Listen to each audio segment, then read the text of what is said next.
Hello, my friends. Welcome. My name is Joe. This is the Joe Martino Show. And today I want to talk to you about a way that we can engage people we disagree with in what I hope is a more civil manner than what's currently happening. And maybe our world will be a little bit better of a place 12 months from now if we engage in this.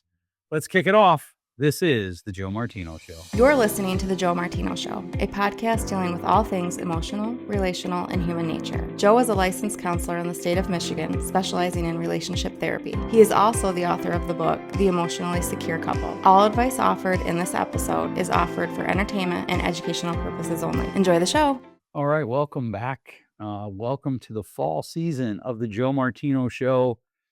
This has been wild. I've been debating what I was going to do this year and if I was going to keep going. My daughter and I are working on doing a blog post specifically for hiding behind God, and we're looking forward to that.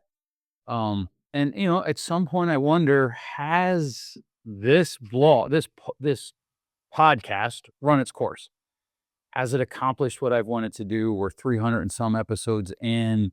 We started originally to sell copies of the book, to be honest with you, get the message out, and then more people buy, and that's how it runs. Well, the book's been out now. This is insane to me for 8 years. I'm trying to create a lot of content, and a lot of the content that I'm trying to create is I have an emotionally inclined blog, joemartino.com, or I am joemartino.substack.com. You can go there. You can read all of those posts, our emotions, about humanity, about the things that make us human, counseling related, mental health related. You can go there and read those. And I have that coming out every Tuesday. Every Wednesday, I have a post coming out for Hiding Behind God. We're recording voiceovers for that. I'm working on, I think, the 21st or 22nd rewrite of the blog or of the book Hiding Behind God.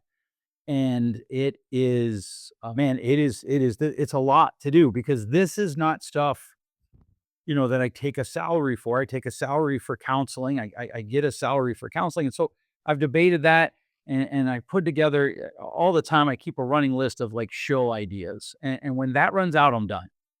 But it hasn't run out. Now, this year, we're going to talk about things like how do we help our kids take responsibility for their lives? What do we do with discomfort? I heard a fascinating quote listening to a different podcast earlier this summer. I heard a fascinating quote where someone said, "We feel like we have eradicated suffering, and that has been to the detriment of humankind."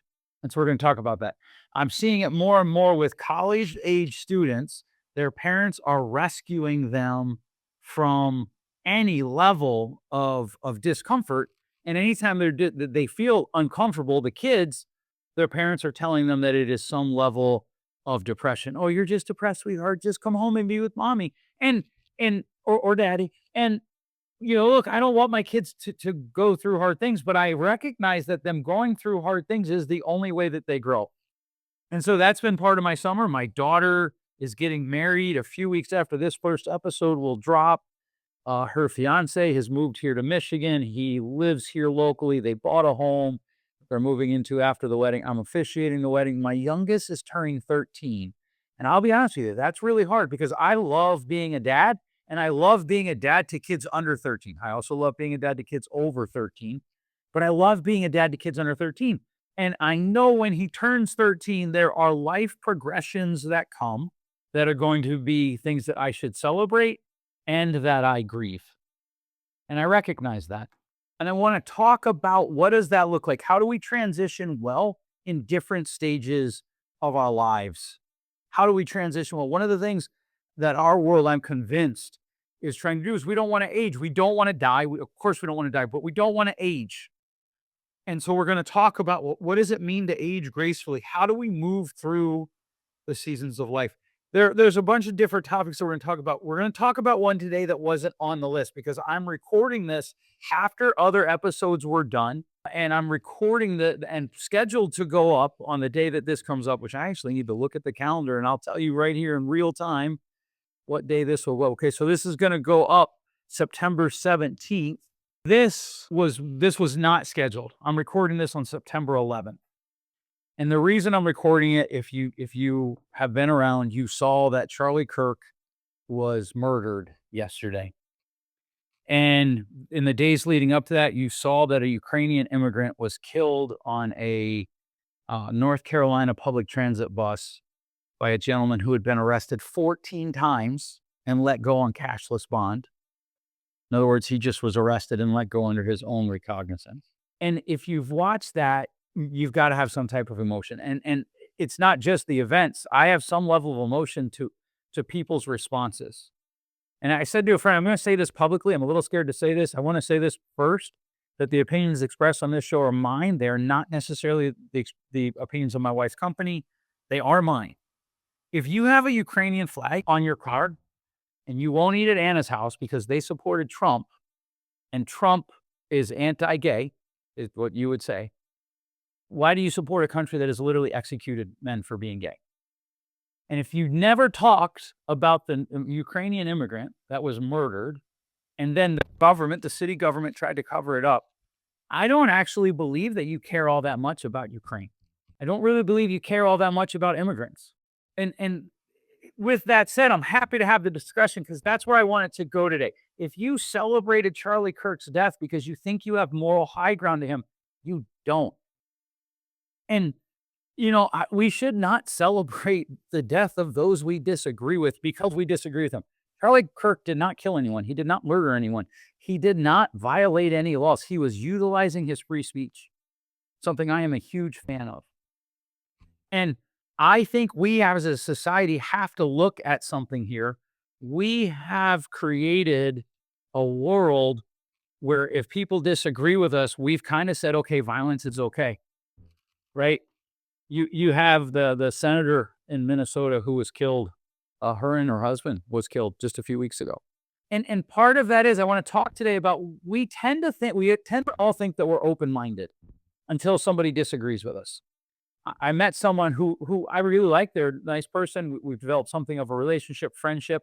And we were talking and they're telling me, how they're very open-minded and but they got a new neighbor who is a part of a political party that they disagree with, right? So they're one color, the neighbor's another color. And I'm not going to tell you the colors because it doesn't matter because it can be both sides. And that neighbor had the audacity, the temerity, the ignorance to offer to have them come over for cocktails. Oh my. Really? How mean of that congressperson. And the problem is this. So we think we have open-mindedness, but the reality is we don't. We delete and block people we disagree with on Facebook. Oh, they wrote something I don't agree with. Delete, block. And look, I've talked before about if it's messing with your mental health, feel free, unfollow them for 30 days, defriend them, whatever. But if the only people that you talk to and listen to agree with you, we're helping create the problem of what's going on right now. Because the ability to tolerate people disagreeing with you is a muscle that is built. It is literally a repetitive muscle that you build, just like any other muscle. You do push-ups, and maybe today you start out and you can do 50, and you want to be able to do 200. Well, you've got to keep doing the push-ups so that you can get further along. That's just healthy. And the ability to engage in conversation with people who disagree with you is a muscle. So I want to offer some steps today on how we can create an actually more inclusive society, how we can create a society where we have real conversations, even with the people we disagree with us. And I want to navigate it a little bit. I want to throw out to you some ideas because one of the things, by and large, I have friends on both sides of the aisle. Now, I don't engage all of them. A few weeks ago, somebody put up a post about gun controls. And I said, okay, well, what would be the laws that you think would be common sense gun laws? I'd love to hear that. That's a conversation I'm always willing to have with someone. And instead, she got very cheeky, very petulant, and refused to answer the question. She used a rhetorical device called deflection. You'll see a lot of very prominent talking heads on both sides do this. And I called it out. I was like, okay, so that's a rhetorical device called deflection. You didn't answer my question. What laws do you think Minnesota should have that they don't currently have? I want to hear them. I want to protect kids in schools. And after 2 or 3 kind of rounds of that, I just stopped. And I hit unfollow for 30 days. I did.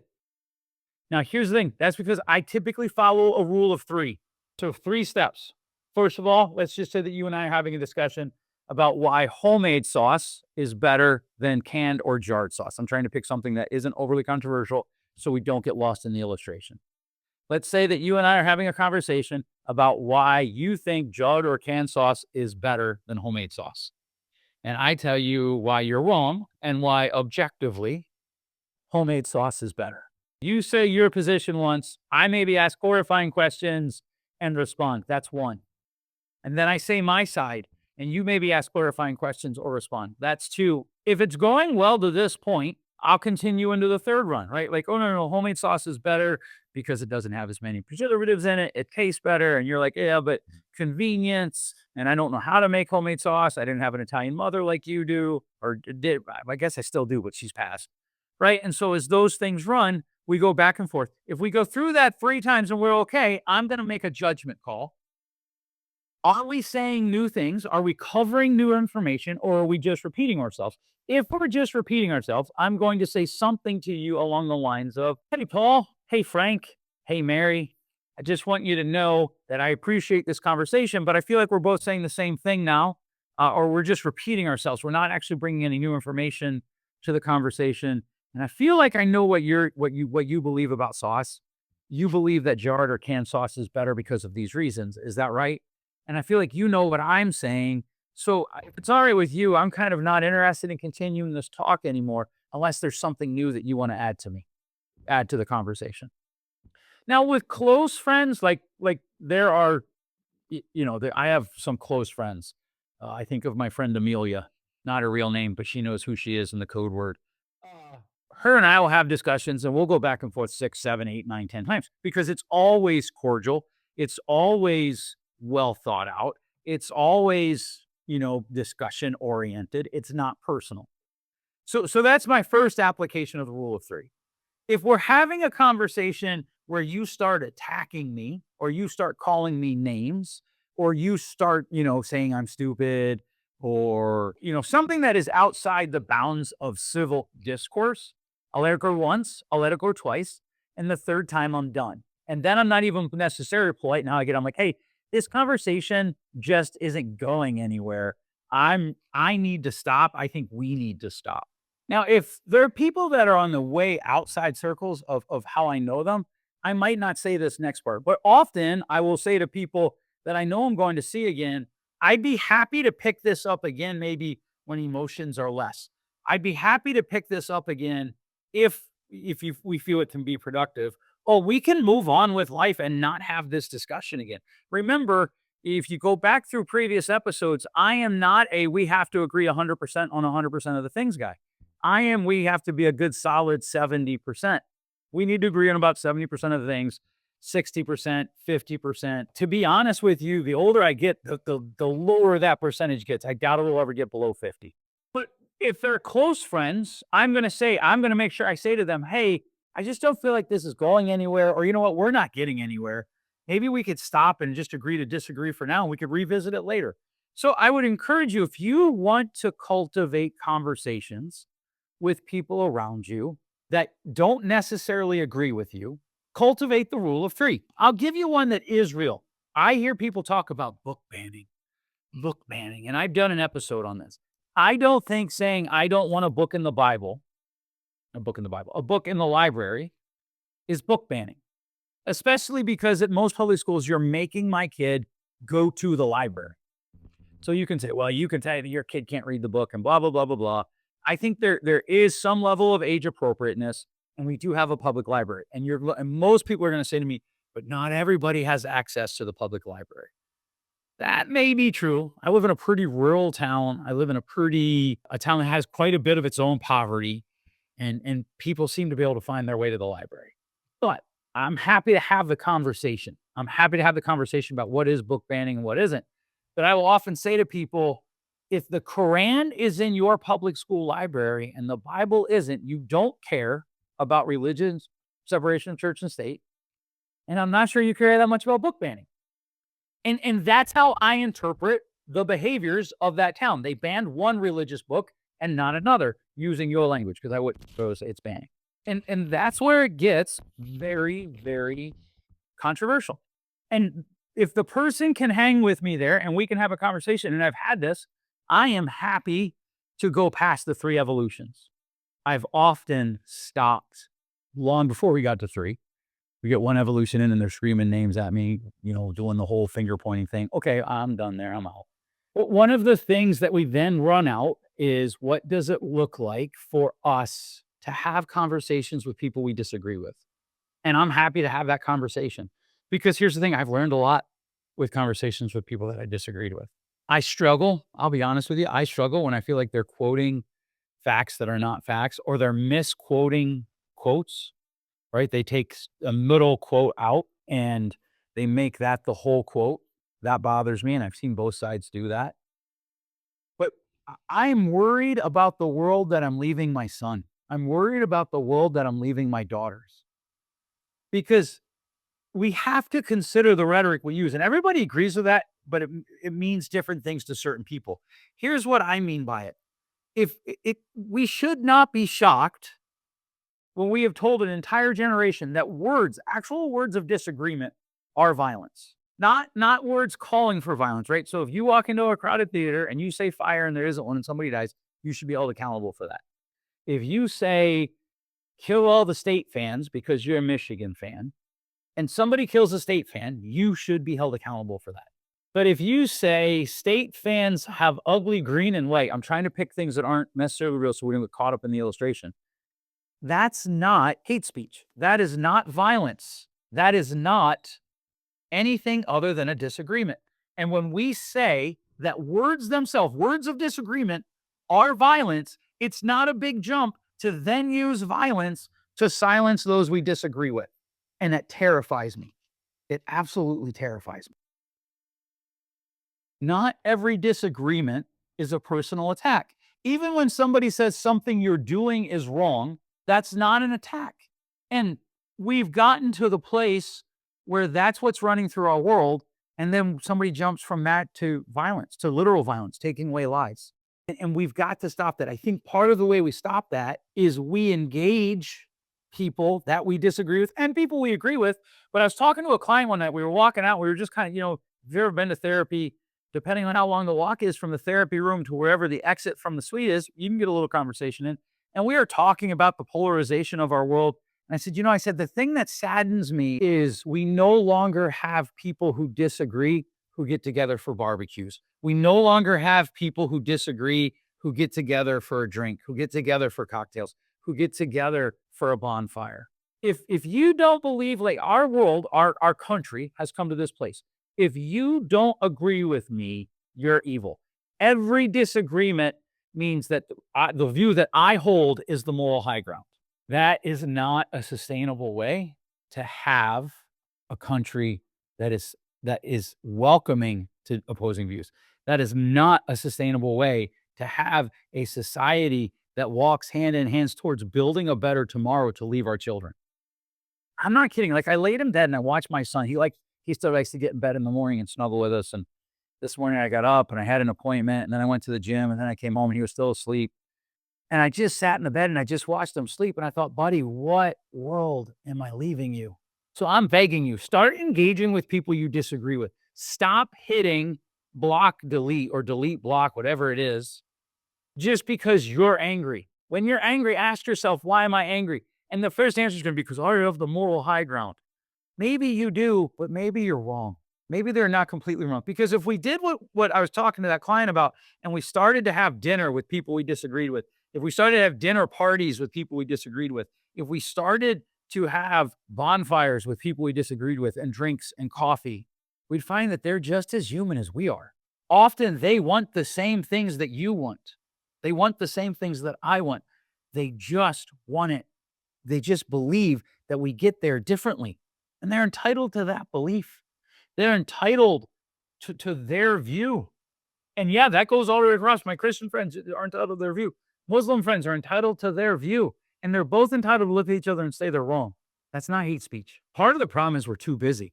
Let's just be honest. I've stopped counting how many clients tell me, well, I can't come see you in the evenings because Monday night we're gone till 8 o'clock for sports. Tuesday night we're gone till 8 o'clock for sports. Wednesday night we're gone till 8 o'clock for sports. Thursday night we're gone till 8 o'clock for sports. Friday night, we're gone till 8 o'clock for sports. And then Saturday, we're gone all day. And then Sunday's our day to chill and compress. And I'm not seeing clients on Sunday. We're too busy. That's a different day. That's a different episode. Probably not my best outlined episode that I've ever done, but I would encourage you, engage the people that you disagree with. Live by the rule of 3. Give them through evolutions. You say something, they say something, 1. You say something, they say something, 2. You say something, they say something, 3. And if by that time nothing new is happening, just point that out. Be like, hey, you know what? At this point, we're just repeating ourselves.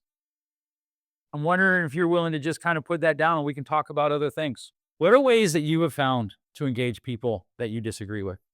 I'd love to hear about that. Let me know. Send me an email, drop me a comment, send up smoke signals, whatever works for you. Hey, listen, if you enjoyed this, I'd really encourage you to share it with your friends. That's super helpful to me, very helpful, especially as I try to write more books and get more books out. Sharing is caring, as they say. Thanks so much for listening. We'll catch you next week. Thanks for listening. If you enjoyed today's show, please share with a friend. And hey, give us that rating in your podcast store. Until next time, change possible.